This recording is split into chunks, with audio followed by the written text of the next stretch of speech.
할렐루야. 오늘은 참 교회 안에 들어오는 게 쉽지 않죠. 갑자기 휴대폰을 꺼내라고 하고 뭐를 얘기하는데 뭔지는 하나도 모르겠고요. 참 예배조차도 얼마 전까지는 편하게 왔던 그 예배당이 어느 순간부터 제한도 많고요. 저 문 하나 들어오는데 이렇게 까다로운지.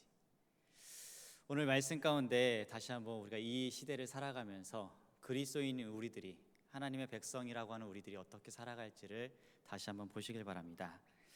오늘 읽은 본문 말씀을 자세히 보면 하나님께서 예레미야를 통해서요, 바벨론의 포로로 잡혀간 유다인들을 향해서 바로 편지를 보낸 그 편지의 내용입니다.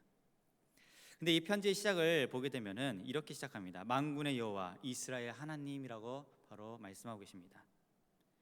하나님께서는 예레미야를 통해서요, 이 편지의 내용은 누가 한 말인지를 분명히 나타내는데, 하나님께서 자신을 표현할 때 이렇게 표현하고 계십니다. 만군의 여호와 이스라엘 하나님이라고 표현하고 있습니다.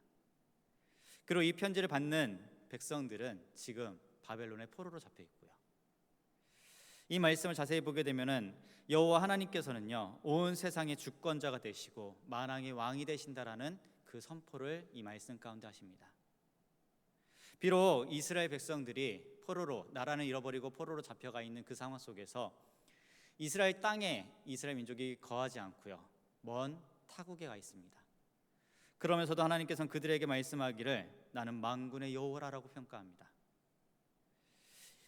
이스라엘 지경에만 그 능력을 발휘하시는 그 지역의 신이 절대로 아니라 온 우주를 창조하시고 온 우주 만물을 다스리는 통치자가 바로 나 여호와다라는 고백을 하나님께서는 선포하십니다.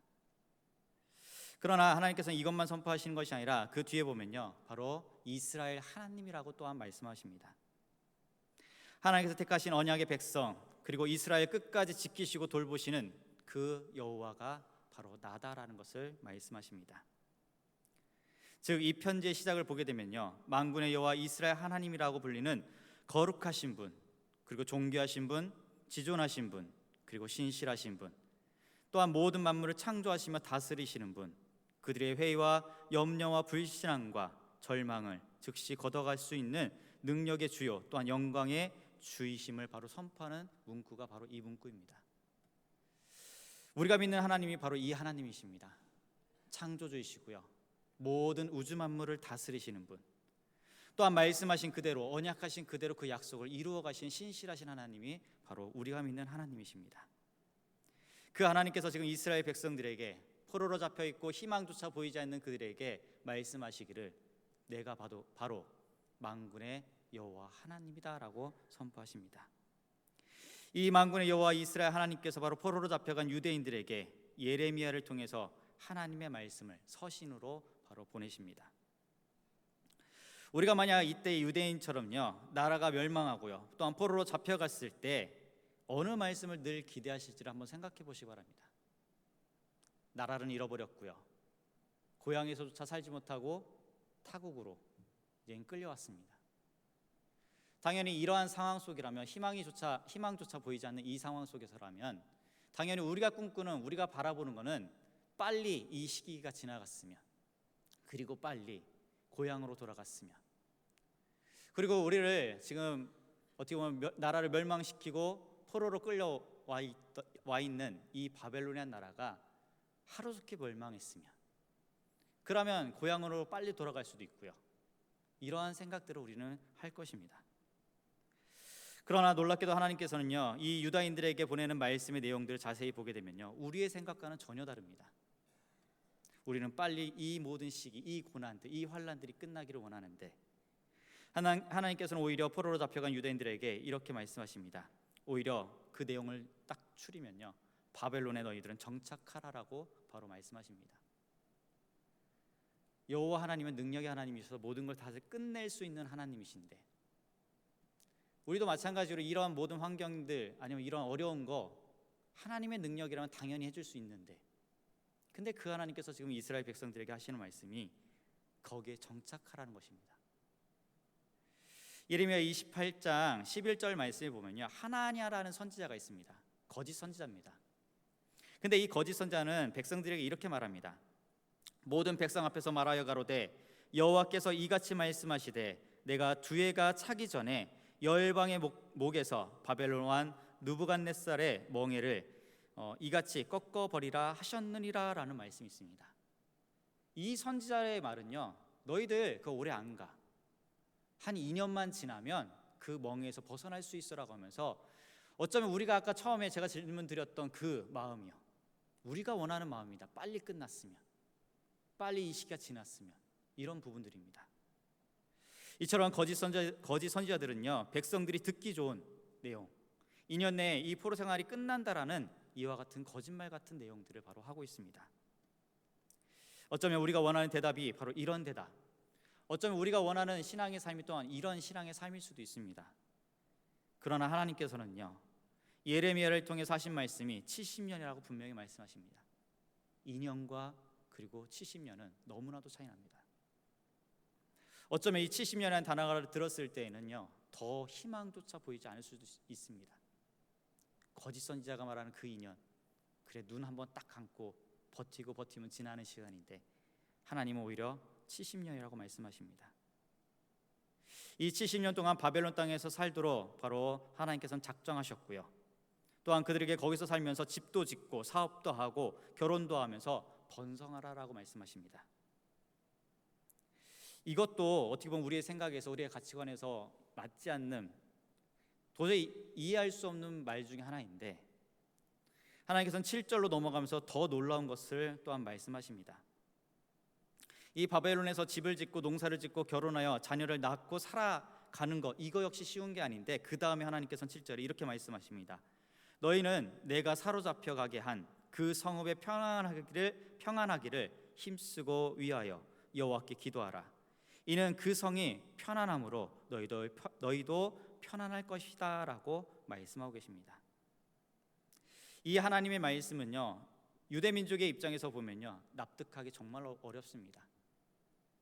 앞에 70년 참고, 그 70년 여기서 집도 짓고, 어차피 70년의 세월을 보내야 되니까 집도 짓고요, 농사도 져가면서 자녀도 낳고요, 이렇게는 그래도 어느 정도 할 수 또 있을 것 같은데, 그 다음 말씀 하나님은요, 지금 이 바벨론 성읍을 위해서, 바벨론 성읍이 평안해질 수 있도록 기도해 주라고 말씀하십니다. 우리의 가치관으로 생각해 보면 여기가 멸망해야 되거든요. 하루속히 바벨론이 멸망해야 포로에서 풀려날 수 있는데, 오히려 하나님께서 말씀하신 건 너희는 이렇게 기도하라는 겁니다. 이 성읍이 편안할 수 있도록이요. 바벨론은 바로 이 이스라엘 조국을 유린한 바로 적군이었고요, 하나님을 섬기지 않는 우상을 섬기는 바로 불경한 민족이 이 바벨론입니다. 자신들을 또한 포로로 끌고 온 나라가 바로 이 바벨론이었고요. 그렇기 때문에 바벨론을 위해 기도하라는 이 명령 자체는요, 당시 유대인의 입장에서는 매우 불쾌한 것 중에 한 말이 이 말입니다. 그러나 여호와 하나님이 바로 주된 관심은 단순히 그냥 바벨론의 나라가 평안 잘 되는 거, 여기에 있는 것이 아니라 오히려 그 이면에 하나님의 놀라운 계획들이 또한 있다라는 부분들입니다. 바로 그 성읍의 백성들의 평안을 구하는 데 있지 않고요, 그곳에 거주하고 있는 유다 민족이 바로 하나님의 선민으로서 그것을 지켜갈 수 있도록 하기 위해서 바벨론의 나라가 평안해야 된다는 부분들입니다. 이 모든 것을 너무나도 잘 아시기에 하나님은요, 그들이 거주하는 그 사회가 불안하거나 또한 정치 경제적으로 혼란하다면 그들 역시 혼란과 어려움을 겪을 수 있기 때문에 오히려 바벨론을 기도해 주라라고 말씀하십니다. 이게 좀 와닿지 않으면요, 일제시대로 좀 가보겠습니다. 만약 일제시대와 같은 그런 억압 속에 살고 있을 때 우리가 대부분 어떤 마음일까요? 일본의 나라가 빨리 망했으면 좋겠고요, 이 일제치하라는 게 빨리 끝났으면 좋겠습니다 라는 게 대부분 우리들의 심정일 것입니다. 근데 오늘 말씀을 빗대어 얘기하면 우리가 지금 누구를 위해서 기도해 주냐, 마치 일본을 위해서 기도해 주는 것과 똑같다라는 부분들입니다. 하나님께서는요, 이 유다인들이 그들 조국의 예루살렘의 평안을 위해 기도하는 그 정도의 정성과 간절함과 애정을 갖듯이 바로 바벨론에게 그들이 거주하고 있는 그 성의 평안을 위해서도 너희도 마치 기도하라는 부분들입니다. 용서할 수 없는 나라인데, 우리에게 지금 핍박을 준 나라인데 하나님은 그 나라를 지금 기도해 주라는 부분들입니다. 그래야 우리가 평안해질 수 있다라고요.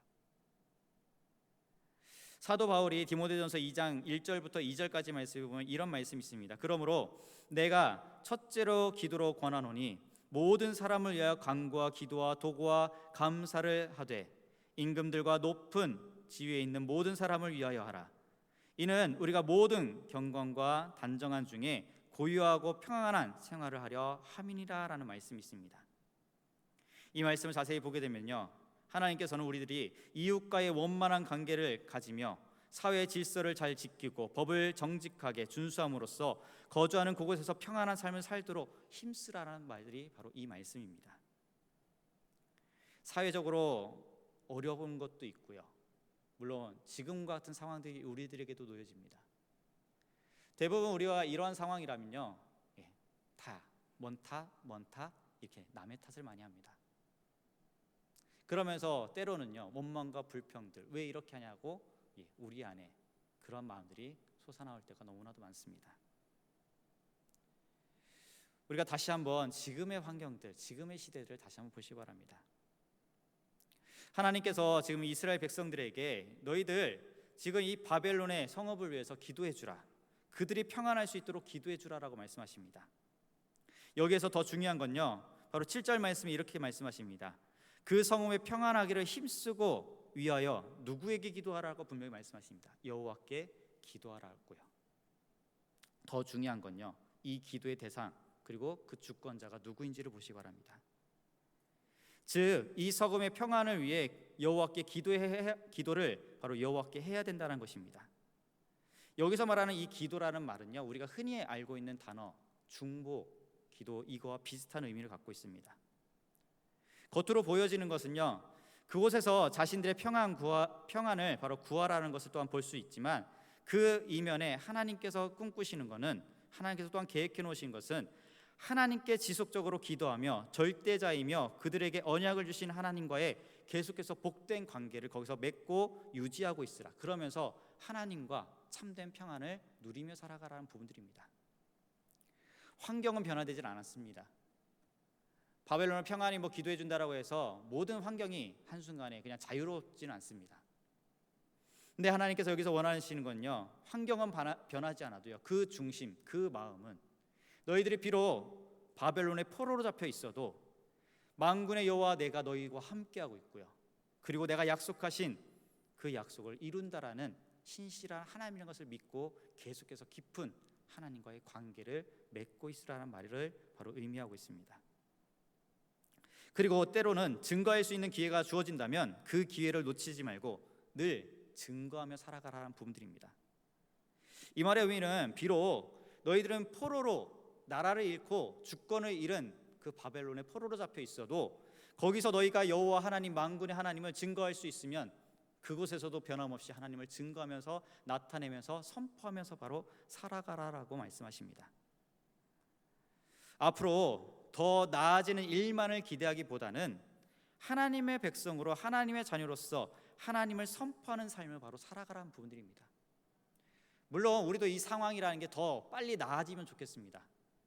근데 그것보다 더 우리가 기도해야 될 것은 이 상황 속에서도 우리가 믿는 창조주이시며 만군의 여호와 되신 그 하나님을 이 상황 속에서도 그분과 늘 관계를 맺으며 늘 그분과 기도하며 그 하나님을 세상 가운데 선포하는 삶이 바로 우리들의 삶이 되어야 된다는 부분들입니다.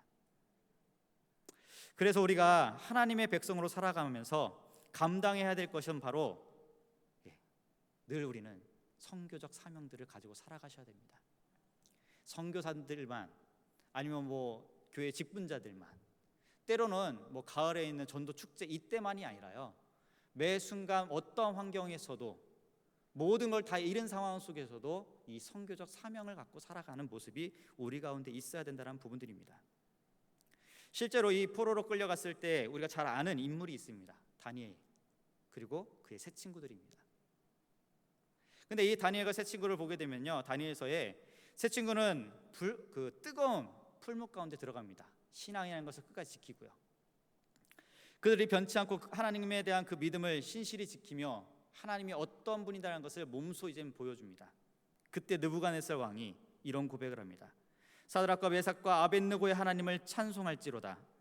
그가 그의 사자를 보내사 자기를 의뢰하고 그 몸을 버려서 왕의 명령을 거역하고 그 하나님 밖에는 다른 신을 섬기지 아니하며 그에게 절하지 아니한 종들을 구원하셨도다.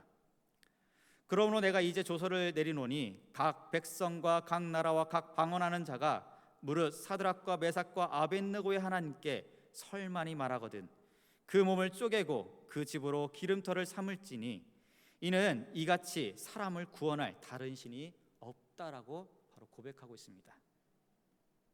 지금 이 사드락과 메삭과 아벳느고는요, 포로로 끌려와 있는 상황 속에서도 하나님을 믿는 그 신앙을 끝까지 붙잡고 나아갑니다.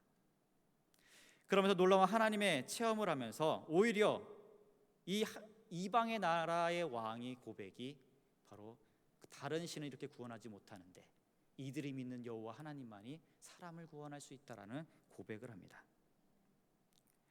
다니엘 역시 끝까지 하나님을 향한 그 기도의 그 모습을 보여줍니다. 이때 당시에 다리오 왕도요 이러한 고백을 합니다. 사자굴에서 털끝 하나 상하지 않고 나왔을 때 이런 고백을 합니다. 내가 이 조서를 내리노라. 내 나라 관할 아래 있는 사람들은 다 다니엘의 하나님 앞에서 떨며 두려워할지니 그는 사시는 하나님이시요 영원히 변치 아니하실 자시며 그 나라는 망하지 아니할 것이요 그 권세는 무궁할 것이며 그는 구원도 하시며 건져내기도 하시며 하늘에서든지 땅에서든지 이적과 기사를 행하시는 자로서 다니엘을 구원하여 사자의 입에서 벗어나게 하셨음이라라고 선포하고 있습니다. 변함없이 이 다니엘과 세 친구는요 계속해서 나라는 잃었고 주권은 다 빼앗겼어도요 하나님을 신실히 믿고 의지하면서 그들의 신앙은 변치 않고 늘 동일한 삶을 살아갑니다. 어쩌면 이러한 상황 속에서 기도라고 했을 때나 아니면 삶의 대부분은 빨리 하루라도 하나님 회복되게, 빨리 하루라도 우리가 돌아갈 수 있게 이렇게 기도했을 텐데 이들은 거기에서 맡은 모든 사명들을 감당하면서 하나님을 신실히 믿고 나아가는 그들의 모습을 볼 수 있게 됩니다. 이 두 왕은 포로 잡혀온 바로 다니엘과 세 친구가 하나님만 믿고 하나님만을 선포하며 살아갈 때에 하나님의 놀라운 역사를 직접 체험하게 됩니다. 그러면서 이 이방인의 왕의 입술로 하나님을 고백하는 그 고백이 나오기 시작합니다. 우리 역시 지금 이 세대를 살아간다면요 우리는 늘 창조주이시며 그리고 전능하시고 구원자 되시는 하나님을 늘 선포하는 선교적 사명을 우리는 늘 살아가 주시기 바랍니다. 환경을 탓하면서 그 환경 안에서 원망과 불평으로 나가는 것이 아니라 오히려 그 상황 속에서 더 하나님께 기도하고요 더 하나님을 붙잡고요 더 하나님을 의지하면서 나에게 맡겨준 일이 있다면 최선을 다하고 그리고 늘 우리가 살아 역사하신 그 하나님을 선포하며 살아가는 이 선교적인 삶을 살아가 주시길 바랍니다. 오늘 새벽에 말씀을 전하면서 아들에 관련된 이야기를 잠깐 했었습니다. 나오신 분들은 아시고요. 저는 역사상 제가 태어나고 지금까지 있어서 가장 충격적인 말을 아들한테 들었습니다. 아버지한테 아빠 지옥 가라고요. 이게 가장 전 여태까지 평생에 가장 충격적인 말 중에 하나였습니다. 자기 뜻대로 자기가 해야 되는 걸 안 해주니까 전에는 그냥 아빠 밉다라고만 했던 그게 이 아이가 천국과 지옥을 아니까 가장 극단적인 걸 얘기를 하더라고요. 아빠 지옥 가라고요. 그래서 그 아이에게 해줬던 말은 다른 걸 얘기해 준 게 아니라 이걸 물어봅니다. 하나님께서는 아빠가 지옥 간 걸 좋아할까 싫어할까라는 거예요. 대답도 잘 하더라고요. 싫어한다고요. 그러면서 왜 우리 가족이 그리고 너가 그리고 할아버지가 왜 우리 가족들이 이렇게 먼저 하나님을 믿는지 거기에 대한 설명을 쭉 합니다. 아직은 세상에 하나님을 알지 못하는 많은 사람들이 있어서 우리는 먼저 믿기 때문에 그들에게 복음을 전해야 돼. 하나님은 그 누구도 지옥 가는 거를 좋아하지 않기 때문에 우리는 그걸 해야 돼. 우리는 날마다 이와 같은 선교적 사명들을 가지고 살아가야 됩니다.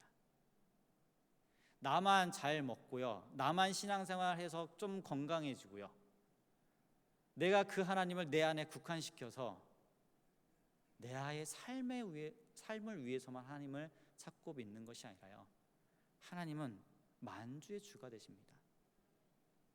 온 열방의 그 하나님도 동일한 하나님이십니다. 그 하나님은요, 우리만 구원받고 끝나는 걸 원하는 것이 아니라 우리를 통해서 많은 영혼이 구원받기를 원합니다. 이러한 상황 속에서 우리는 변화하지 말아야 될 것은 우리의 신앙이 변하지 말아야 되고요, 또 하나는 우리가 그러한 신앙 속에서 하나님의 말씀을 선포하는 삶이 우리의 삶이 되어야 된다는 부분들입니다. 선지자 요나의 이야기를 잠깐 들려드리겠습니다. 요나는 하나님께서 너는 일어나 큰 성 바로 니느웨 성으로 가서 그것이 바로 무너지겠다라는 죄 때문에, 악독 때문에 내려앉을 거다라는 이 말을 바로 전하라라고 합니다. 하지만 이 요나의 입장에서는요, 니느웨 사람들이 마음에 들지 않았고요, 하나님을 믿는 백성들도 아니었고요. 그래서 다시스로 도망갑니다. 우리가 그 다음에 잘 알다시피 물고기 뱃속에 들어가서 다시 나오는 그 장면들이 이제 있는데, 다시 이제 회개하고 이 요나가 니느웨로 가서 이렇게 외칩니다. 40일이 지나면 니느웨가 무너지리라 라고 소리쳤습니다. 어쩌면 니느웨에서 이렇게 외친 요나는요, 마음속에 그래, 너희들 하나님 믿지 않으니까 잘됐다, 오히려 우리를 힘들게 했던 너희들 잘됐다, 이런 생각들을 품고 이제 지켜보기 시작합니다. 근데 이 말씀이 선포된 이후에 니느웨 백성들이요, 하나님을 믿기 시작하고요, 금식을 선포하기 시작합니다. 하나님께서는 그들의 행하신 것을 보시고요, 말씀하신 재앙을 내리지 또한 않습니다. 이때 요나는 심히 바로 싫어하고 노하기 시작합니다. 그런 요나에게 하나님께서는 요나서 4장 10절부터 11절 말씀에 이렇게 말씀하십니다. 네가 수고도 아니하였고 배양도 아니하였고 하룻밤에 났다가 하룻밤에 망한 이 박넝쿨을 네가 아꼈거늘 하물며 이 큰 성읍 니느웨에는 좌우를 분별치 못하는 자가 12만 명이요 육축도 많이 있나니 내가 아끼는 것이 어찌 합당치 아니하냐라고 합니다. 하나님은 이들이, 우리가 흔히 아이들 표현할게요, 지옥 가는 걸 원하지 않습니다. 하나님은 한 영혼이라도 구원받기 원하시는 분이 바로 하나님이십니다. 당시 이스라엘 백성들은 선민 사상에 빠졌고요, 그 선민 사상에 빠진 모습을 잘 보여주고 있는 선지자 중에 하나가 누구였냐면 바로 이 요나였습니다. 자신들만 하나님의 사랑을 독차지하고요, 하나님께서는 이스라엘 백성을 통해 하나님의 구원 계획을 세우려고 하는 목적들이 있었고, 그 목적을 이루기 위해서 수단으로서 누구를 택했냐면 바로 이스라엘 민족을 택하셨습니다. 근데 이스라엘 민족들은 자신들이 목적 자체가 되어버렸습니다. 우리는 구원받았고 이 구원은 우리들에게만 있으며 하나님의 율법이 우리들에게만 있고요, 우리는 할례를 받은 민족이고요, 이렇게 바뀌었습니다. 우리를 살리신 예수 그리스도를 우리는 나만 믿고 살아갈 것이 아니라요, 아직도 주님을 모르는 많은 이웃들에게 또한 증거하는 삶들을 우리는 살아가야 됩니다. 바벨론의 포로로 끌려갔지만 거기에서 하나님께서는 변함없이 하나님을 믿고 의지하는 삶, 그리고 변함없이 하나님을 선포하는 삶들을 너희는 거기서도 살아가야 된다는 것을 바로 말씀하고 계시고, 그 포로에서 그 삶의 모범으로 보여줬던 게 다니엘과 바로 세 친구의 모습이었습니다. 우리 역시 지금 이 상황이라면요, 계속 원망과 불평, 왜 이와 같은 일들만 우리들에게 주어져? 라고 그렇게 나갈 것이 아니라요, 다시 한번 보시기 바랍니다. 이럴 때일수록 더 하나님 붙잡고요, 이럴 때일수록 더욱더 하나님을 세상 가운데 증거하는 삶들을 살아가 주시기 바랍니다. 오늘 아침에 증거했던 말씀이 바로 베드로전서 2장 9절 말씀입니다. 오직 너희는 택하신 족속이요 왕같은 제사장들이요 거룩한 나라요 그의 소유된 백성이니 이는 너희를 어두운 데서 불러내어 그의 기이한 빛에 들어가게 하신 자의 아름다운 덕을 선전하게 하려 하심이니라 라는 말씀이었습니다. 하나님께서는 먼저 우리를 택하였고 하나님의 택한 족속으로 바로 우리를 부르셨습니다. 그리고 우리들에게 왕같은 제사장직을 우리 가운데 허락해 줬고요, 그리고 우리들에게 거룩한 하나님 나라를 허락해 주십니다. 그리고 우리들에게 하나님의 소유된 백성으로 바로 불러주십니다. 근데 왜 우리들에게 이렇게 하셨냐?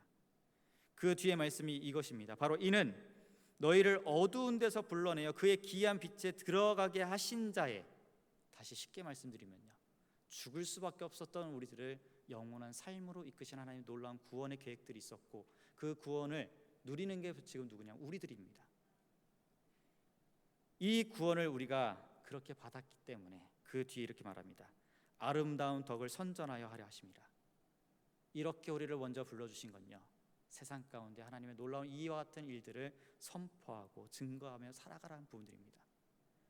절대로 환경을 탓하지 마시고요, 그리고 그 환경을 이겨나갈 수 있는 믿음을 우리가 있어야 되고요, 그리고 끝까지 우리는 변함없이 하나님만을 증거하는 삶이 되시길 바랍니다. 어쩌면 지금 이 시대에 하나님이 더 우리에게 원하시는 모습이 바로 이런 모습 같습니다. 어렵고 또 어렵고 또 어렵지만 우리는 더 하나님께 부르짖고요, 더 기도하고요, 우리만 잘 똘똘 뭉쳐서 신앙생활 하는 게 아니라요, 이제는 아직도 저렇게 하나님을 알지 못하고 하나님의 주권을 인정하지 못하는 많은 사람들에게 하나님을 또한 증거해야 된다는 부분들입니다. 세상이 점점 악해진다 표현하고 있지만 어쩌면 그 잘못은 그들에게 있는 게 아니라 먼저는 죄송하지만 우리들에게 있습니다. 우리들이 증거하지 못했고요, 우리들이 그들에게 하나님을 나타내지 못했고요, 우리가 그 하나님을 세상 가운데 담대하게 선포하지 못한 이유가 쉽게 말하면 전도하지도 못했고요, 부끄럽게 우리들만 모여서 열심히였다는 모습이었다는 부분들입니다. 오늘 기도하실 때는 다시 한번 보시기 바랍니다. 물론 환경이 바뀌면 좋겠죠. 빨리 이게 끝나는 것도 좋겠습니다.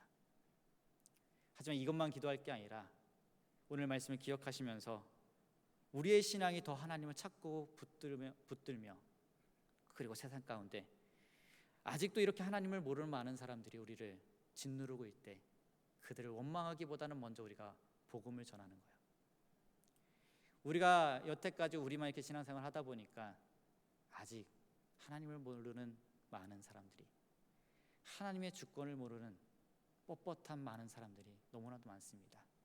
그들에게 이 놀라운 하나님을 선포하시고 그 하나님의 역사가 과거에만 포로기 시대 때만 일어나는 게 아니라 지금 이 시대에도 일어나면서 많은 자들이 빨리 회심하고 돌아오며 하나님이 원하는 정말 그 나라가 되기를 간절히 소망합니다. 기도하시겠습니다. 사랑의 주 하나님 감사드립니다. 죄인 된 우리들을 불러주시고 인도하여 주심을 감사드립니다. 하나님, 우리들이 이 땅을 살아가면서 우리들에게 맡겨진 선교적 사명들을 감당하게 도와주시옵소서. 담대하게 하나님을 증거하며 믿지 않은 많은 자들에게 하나님을 선포하며 나갈 수 있게 도와주시옵고, 그들이 하나님을 믿고 하나님 앞에 두려워하며 그들의 잘못을 또한 보게 하여 주시옵소서. 이 나라 이 민족을 하나님께서 인도하여 주시옵고 하나님의 주권이 어디에 있는지를 믿음의 눈으로 보게 하여 주시옵소서. 이 모든 말씀 살아 역사하시는 예수 그리스도의 이름으로 간절히 기도합니다. 아멘.